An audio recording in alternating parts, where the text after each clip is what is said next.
Hare Krishna, Jai Gaur Hari.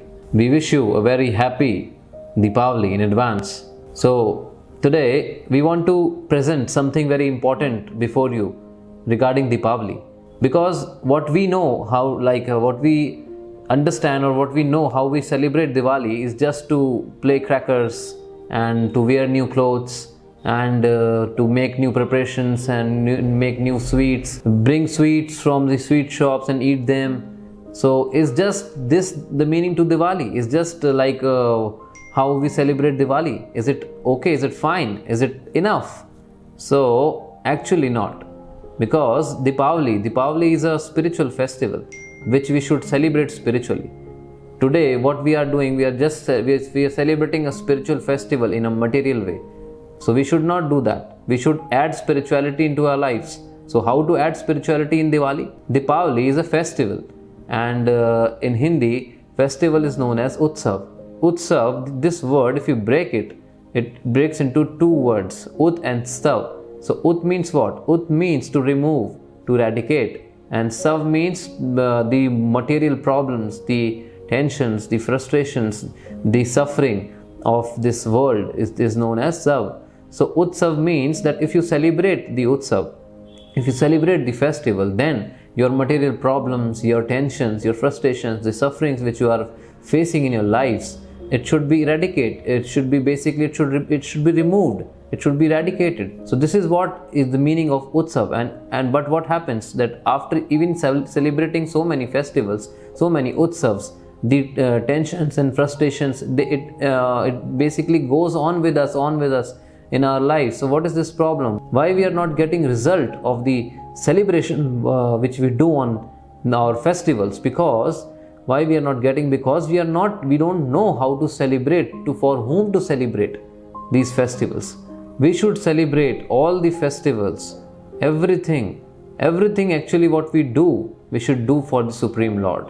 Because we are who we are. We are parts and parcels of the Supreme Lord Shri Krishna. As in Bhagavad Gita, Krishna says, Mamevamsha Jivaloke Jiva Bhuta Sanatana. That who we are parts and parcels of Lord Shri Krishna. We are Ansh of Lord Shri Krishna. And what is the work of the Ansh? What is the work of the part and parcel? The work of part and parcel is to serve the Supreme Lord, is to serve the whole. Who is the whole? Who is the complete? Complete is the Supreme Lord Shri Krishna. So our work, our main occupational duty is just to serve the Lord by heart. This is what our work is. Actually, it is the work of every part and parcel to serve the whole. Then only the part and parcel can also become satisfied. Let me give you an example. Like this hand. This hand is the part and parcel of the whole body. So if this hand thinks that I will alone eat anything by meshing, like suppose there is a laddu in front of you, and if the hand thinks that let me mesh this laddu like this and I will eat it alone, and I will not put it to my mouth and it will not go into the stomach, and I will alone eat, like this hand will alone eat. So can this hand become happy? No. How this hand will nourish? Until and unless this hand will not put the food into this mouth, and basically the food goes into stomach, and then ultimately it gives energy, then only this hand will also nourish. So similarly, as this hand is the part and parcel, we are part and parcel of the Supreme Lord.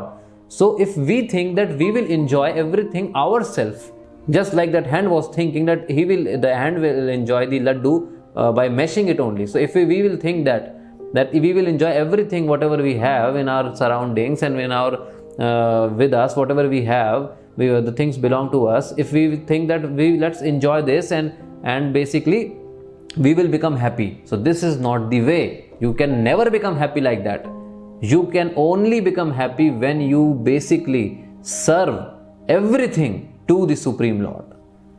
Everything means everything. It means every activity. Everything doesn't mean just a product. Everything means every activity of your life, every work, every karma you should do for the Supreme Lord. Then only you can become happy. So how to spiritualize Deepavali? How to celebrate Deepavali in a spiritual manner? Look, you will wear clothes. You will buy clothes. So first of all, take a vow that on this day of Deepavali, I will wear dhoti kurta. Yes, Krishna will be happy. Lord Shri Krishna Lord Shri Krishna will be happy seeing in you spiritual attire. And next, what you will do, you will play crackers. So I'll request you to play crackers, but in front of the Lord.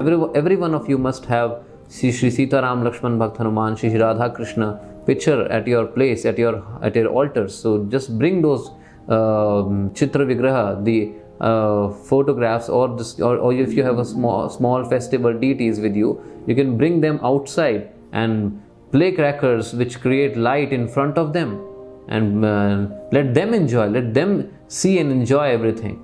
And if they enjoy, then you enjoy. Okay, this is the way which how the devotees enjoy.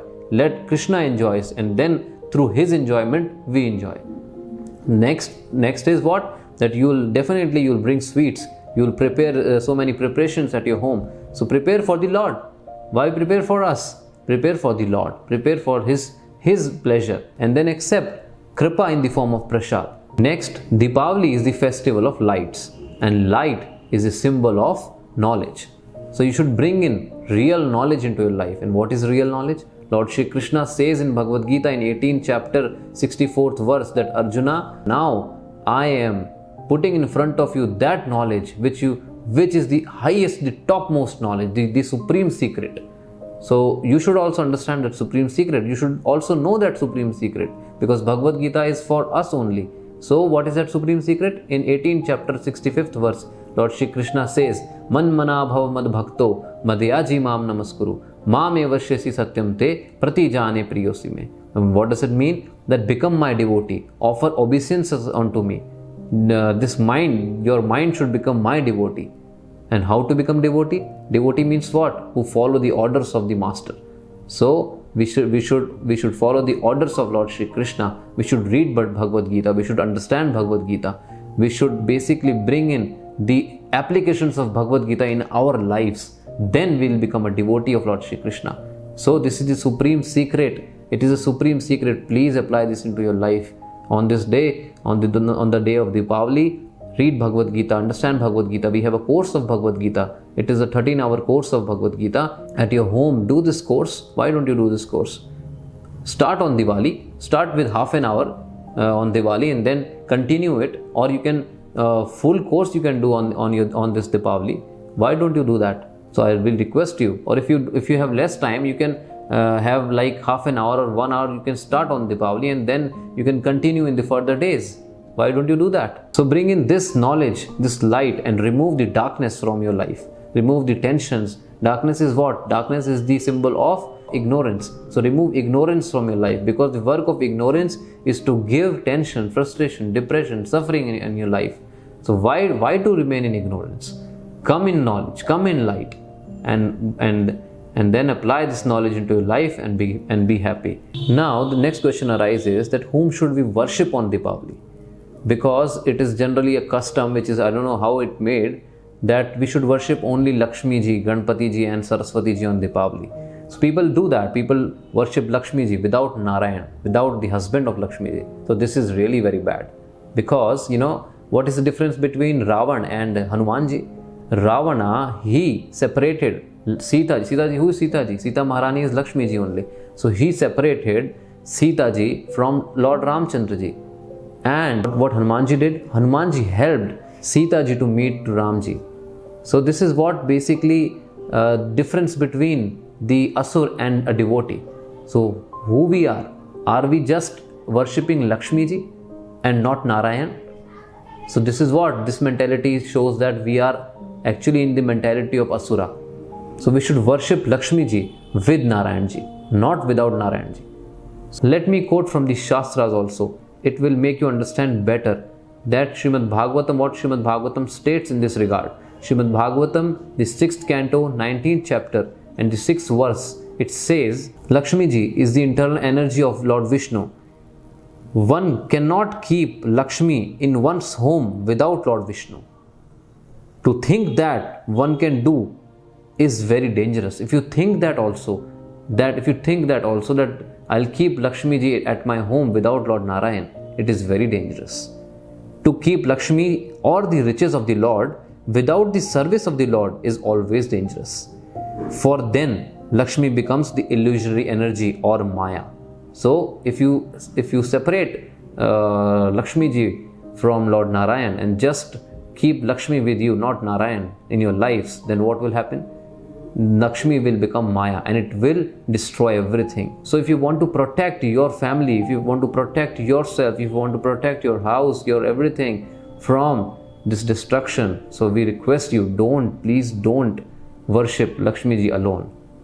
It will become Maya. It is saying, Srimad Bhagavatam is saying, add the service of Lord Narayan in your life, add Lord Narayan in your life. And how to add Lord Narayan in your life? Read Bhagavad Gita. Lord Narayan, Lord Krishna and Lord Narayan are the same. So read Bhagavad Gita, understand Bhagavad Gita, go to GiveGita.com and do this course of Bhagavad Gita which I was telling you before. It is very simple. There are 10 parts of that course. It is in Hindi and English, available in both languages. So you can go and hear that course and apply the knowledge of Bhagavad Gita into your lives. So whatever we have, Lord Shri Krishna says, Yad karosi, yad asnasi, yad juhosi, darasi yad tapase konte, tad kurusha madarpadam. That whatever you have, whatever you do, whatever you have in your life, just engage that thing into my service and you will become happy. So engage your wealth into the service of Lord Shri Krishna. Engage your health into the service of Krishna, like your energy into the service of Krishna. Engage everything by tan, man, dhan. You should serve Lord Shri Krishna. So we in Govardhan, we are making a Gitalya. We are making a big place in which people from all around the world, from all walks of life, they will come and they will understand Bhagavad Gita. They will hear the knowledge of Bhagavad Gita. They'll take this knowledge of the Bhagavad Gita and then they'll apply into their lives and they'll preach all over the world. So this place is very unique. It is the vision of our Shiksha Guru, Shri Vrindavanchandra Das ji, and our Diksha Guru, Bhaktivedanta Swami Thakur Srila Prabhupada ji. So we request you all, you can help us in constructing this spiritual institute and then maintaining also. So once again, we wish every one of you a very happy Deepavali, very happy Krishna conscious Deepavali. And on this day, whenever you meet people, don't say hi, hello and all that. Say Hare Krishna, say Jai Gaur Hari, say Jai Shri Ram, Jai Siya Ram. Okay. So thank you very much for a patient hearing. Thank you. Hare Krishna, Jai Gaur Hari, Srila Prabhupada ki Jai.